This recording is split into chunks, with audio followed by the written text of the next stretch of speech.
Cerita dimulai dengan Noah, seorang pria yang tampak kebingungan seakan terperangkap dalam labirin alam mimpinya dan terkunci dalam sebuah ruangan tanpa mengetahui di mana tempat tersebut. Noah merasa seperti sedang berjuang mencari jalan keluar dari kekacauan yang melingkupinya. Noah kemudian menceritakan mimpi anehnya kepada Julie. Julie adalah pacar baru Noah yang direkomendasikan oleh seorang sahabatnya untuk membantu Noah melepaskan masa lalunya yang sulit dilupakan. Karena hubungan ini dimulai atas saran teman, Noah masih belum dapat membuka hati sepenuhnya untuk Julie dan ia seringkali mengabaikannya bahkan dalam momen-momen penting. Ketika berada di sebuah restoran, ia menaruh hatinya pada seorang wanita lain yang ternyata adalah istri orang. Keduanya saling pandang dan ada sentuhan kode yang membuat situasi semakin rumit. Ketika wanita itu beranjak meninggalkan meja, Noah tanpa memedulikan perasaan Julie memutuskan untuk mengikutinya ke toilet, di mana mereka ternyata berdua terlibat dalam permainan futsal yang tak terduga. Keesokan paginya, sahabat Noah mencoba meyakinkan untuk menerima Julie dan melupakan mantan pacarnya yang telah lama meninggalkannya. Meskipun temannya berusaha meyakinkan bahwa Julie adalah hadiah berharga untuk pernikahannya yang akan datang, Noah tetap menolak dengan keras. Hatinya masih terikat pada masa lalu yang sulit diatasi dan ia tidak ingin memaksakan perasaannya terhadap Julie. Awal kisah Noah dan mantan pacarnya, yaitu Yisa, dimulai ketika Yisa memarahi Noah sebagai tetangga kosnya karena Noah sedang menyetel musik dengan volume yang sangat keras mengganggu ketenangan Yisa. Namun, situasi berubah drastis ketika Yisa memutuskan untuk memeriksa keadaan Noah di dalam kamar. Ternyata Noah sudah tergeletak tak sadarkan diri akibat pengaruh obat-obatan. Tanpa ragu, Yisa segera menolong Noah dan merawatnya dengan penuh kepedulian. Dalam momen tersebut, Noah membuka hati kepada Yisa, menceritakan kisah hidupnya yang penuh tantangan. Dia mengalami masa sulit setelah dipecat dari pekerjaannya, sementara masih dihadapkan pada tumpukan tagihan yang harus dibayar. Kondisi paling sulit baginya adalah kehilangan ibunya beberapa bulan yang lalu, yang membuatnya tenggelam dalam depresi dan keputusasaan, bahkan hingga pada niat untuk mengakhiri hidupnya. Mendengar pengalaman pahit Noah, Yisa sangat berempati dan memberikan dukungan serta semangat yang dibutuhkan. Sejak saat itu, Noah merasa terhubung serta memiliki ketertarikan dengan Yisa dan ia merasa jatuh cinta padanya. Keduanya mulai menjalin hubungan percintaan yang penuh kebahagiaan, meluangkan waktu bersama, dan tidak lupa untuk melakukan permainan futsal menjadikan kegiatan yang mereka nikmati bersama. Namun kebahagiaan mereka terhenti ketika Yisa tiba-tiba menghilang tanpa kabar dan meninggalkan utang pada ibu kosnya yang sudah menunggak selama 2 bulan. Kepergian Yisa meninggalkan Noah dalam kebingungan dan kekhawatiran, meruntuhkan hari-hari bahagia yang mereka jalani bersama. Cerita kemudian kembali ke masa sekarang. Saat itu Noah tengah sibuk melakukan servis pada mobilnya. Secara kebetulan matanya tertuju pada Yisa. Tanpa ragu, Noah memutuskan untuk mengikuti Yisa dan akhirnya menemukannya di tempat kerjanya, yaitu sebuah toko yang terkenal sebagai penjual susu. Setelah sekian lama, akhirnya ia menemukan keberadaan Yisa. Namun, sayang sekali ternyata wanita itu sama sekali tidak mengenali Noah. Noah diam-diam mengambil foto Yisa dan menunjukkannya pada sahabatnya. Meski sahabatnya berusaha membantah, mengklaim bahwa wanita itu mungkin hanya kebetulan mirip dengan Yisa, namun Noah tetap yakin bahwa wanita itu adalah Yisa yang selama ini menghilang. Keesokan paginya, Noah dan sahabatnya menghadiri pertemuan dengan klien mereka.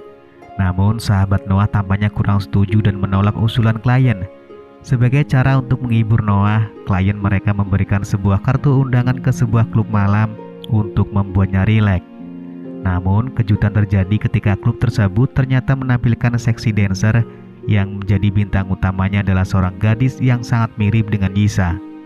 Ternyata toko susu tempat Yisa bekerja hanyalah tampilan luarnya di siang hari dan malam harinya berubah menjadi tempat hiburan malam dengan penampilan seksi dancer. Terus terdorong oleh perasaan penasaran, Noah memutuskan untuk menyelidiki lebih lanjut tentang wanita misterius yang sangat mirip dengan Yisa. Saat Noah mencoba membututinya, tanpa disadari olehnya, wanita itu menyadari bahwa dia sedang diikuti. Awalnya wanita itu menunjukkan sikap keras dan tidak mengenali Noah. Namun akibat ketidaknyamanan yang muncul karena kehadirannya, ia akhirnya mengakui identitas sejatinya. Ternyata wanita itu adalah Yisa yang mengganti namanya menjadi Okinawa untuk melindungi identitasnya. Noah yang masih penuh pertanyaan mencoba untuk mengetahui alasan Yisa meninggalkannya dulu. Namun Yisa memilih untuk tidak menjelaskan dan bahkan menyatakan bahwa ia dianggap telah meninggal. Keesokan harinya, Julie menemui Noah di sebuah parkiran mobil. Dengan rayuannya, Julie berhasil membujuk Noah untuk bermain futsal bersamanya. Noah tak tahan ketika Julie menyentuhkan sisi gemininya yang mahir memainkan permainan tangan dengan pasangannya. Rayuan Julie mencapai puncaknya ketika ia menarik tangan Noah untuk dimasukkan ke dalam gawangnya sendiri. Permainan futsal yang terjadi menjadi momen menarik yang membawa Noah antara masa lalu yang misterius dengan Yisa dan kehadiran Julie yang penuh rayuan. Di tempat lain, Yisa tengah bermain futsal dengan pemilik toko susu dan klub malam yang bernama Simon. Setelah selesainya permainan futsal, Yisa menerima bayaran yang ia kumpulkan selama 2 tahun untuk melunasi hutang kepada Simon. Dengan pembayaran yang akhirnya lunas, Yisa merasa lega dan membuat keputusan untuk melepaskan diri dari pekerjaan tersebut. Ia memilih untuk resign dan mengakhiri keterlibatannya dalam dunia yang penuh tekanan dan hutang tersebut. Namun, semuanya berubah ketika Yisa mendapatkan telepon tentang penangkapan ayahnya oleh polisi. Dalam situasi sulit ini, Yisa memutuskan untuk membatalkan rencananya dan meminta bantuan kepada Simon untuk mengeluarkan ayahnya dari penjara. Simon bersedia membantu Yisa, namun dengan syarat bahwa bantuan ini akan menjadi hutang yang harus dibayar oleh Yisa. Yisa setuju dan akan membayar dengan uang yang akan ia kumpulkan. Sebagai tambahan, Yisa juga harus bermain futsal dengan Simon seperti yang telah menjadi tradisi dalam transaksi mereka. Pada suatu malam, Yisa menolong seorang teman yang dipaksa bermain futsal dengan tamu yang kasar. Noah tiba-tiba muncul untuk membantu dan memberikan peringatan keras kepada pria tersebut. Dalam pertemuan itu, Yisa memutuskan untuk menceritakan alasan mengapa selama ini ia menghilang. Keluarganya terjerat dalam hutang besar kepada Simon yang membuat Yisa terpaksa membayar hutang ayahnya yang merupakan seorang kurir narkoboy. Yisa tidak hanya membayar hutang keluarganya, tetapi Simon juga menjadikannya sebagai partner bermain futsal. Yisa menjelaskan bahwa ia ingin menjauhkan Noah dari masalah ini dan melindunginya dari penderitaan. Mendengar cerita ini, Noah dan sahabatnya merasa tergerak untuk membantu Yisa mengeluarkan ayahnya dari penjara. Noah menggunakan koneksi orang dalam yang dimilikinya untuk melalui upaya dalam mengeluarkan ayah Yisa. Setelah mengetahui bahwa ada seseorang yang membantu Yisa mengeluarkan ayahnya dari penjara, Simon berusaha mencari berbagai cara agar Yisa tetap menjadi partner bermain futsal dengannya. Simon kemudian menyelidiki keberadaan Yisa melalui salah satu karyawannya yang juga merupakan saingan Yisa. Dengan menawarkan kenaikan jabatan, karyawan itu akhirnya memberikan informasi rahasia tentang keberadaan Yisa. Sejak saat itu, hubungan antara Noah dan Yisa semakin membaik, sering bertemu, bahkan bermain futsal bersama. Namun, Julie merasa tidak bisa menerima perubahan ini. Ia memutuskan untuk memfoto Noah dan Yisa bersama dan melaporkan kejadian tersebut kepada Simon. Oleh karena itu, Simon menyusun rencana untuk menjebak temannya Yisa, mengajaknya bermain futsal dengan paksa agar Yisa datang dan menolong temannya. Perkiraannya sesuai dengan rencana, Yisa datang untuk menolong temannya itu, dan inilah kesempatan Simon untuk menyembunyikan Yisa dari Noah. Noah tak tinggal diam, ia mencari Yisa di klub malamnya itu, namun tak menemukannya.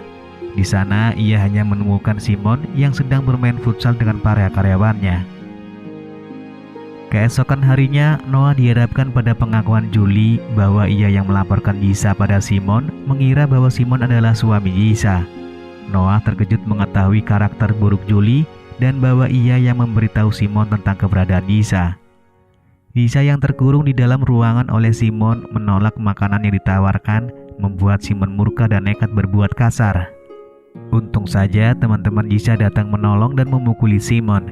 Yisa sempat berhasil kabur dan mengirim pesan pada Noah agar segera datang ke tempat itu dengan membawa polisi. Sayangnya kebebasan Yisa tidak berlangsung lama karena ia akhirnya tertangkap oleh Simon yang dengan kejam memukulnya.